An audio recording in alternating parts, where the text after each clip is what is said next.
नहीं, ये बोधन municipal election में हमारे 24 कैंडिडेट्स हैं और उनके इलेक्शन कैंपेन में मैं हिस्सा लेने आया हूं और शाम में पब्लिक मीटिंग है, फिर निज़ामाबाद भी जाऊंगा। निज़ामाबाद में भी हमारे कैंडिडेट्स हैं। अच्छा मौक़िफ़ है बोधन में। मेरे को यकीन है कि पहले से ज़्यादा हमारे म्यूनसिपल कॉरपोरेटर्स यहाँ पर कामयाब होंगे और बोधन में जो डेवलपमेंट के इशूज़ है उसको एड्रेस करेंगे। कई इंदिरम्मा इल्लू का मसला है और पेंशन्स नए सैंक्शन नहीं हो रहे गवर्नमेंट की तरफ से, और निज़ाम शुगर फैक्ट्री का जो बहुत बड़ा मसला है जिसको टीआरएस और कांग्रेस गवर्नमेंट दोनों पावर में आने से पहले वादा किए थे, उसके पावर में आने के बाद निज़ाम शुगर फैक्ट्री को रिवाइव नहीं कर सके।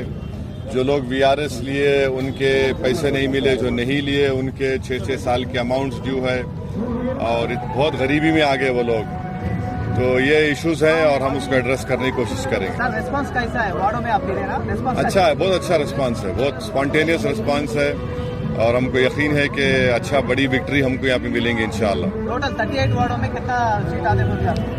हम तो 24 लड़ रहे हैं, मैक्सिमम से मैक्सिमम जीतने की हम पूरी कोशिश कर रहे हैं और हम बोधन की आवाम से अपील कर रहे हैं कि आप एक चेंज के लिए, डेवलपमेंट के लिए, जस्टिस के लिए और एक पीसफुल बोधन के लिए आप एमआईएम पार्टी के निशान पतंग पर वोट दीजिए। सर मेन इश्यू प्रॉब्लम क्या बोले सर?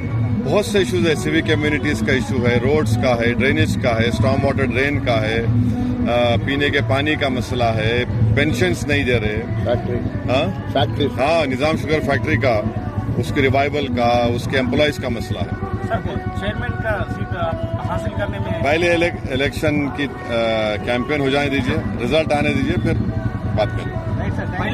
पहले से क्या है बोले तो ऐसा है, हमारे पास एक कहावत है, शादी होने के बाद बोलते बच्चे का नाम क्या रखना, पहले शादी हो जाने दो।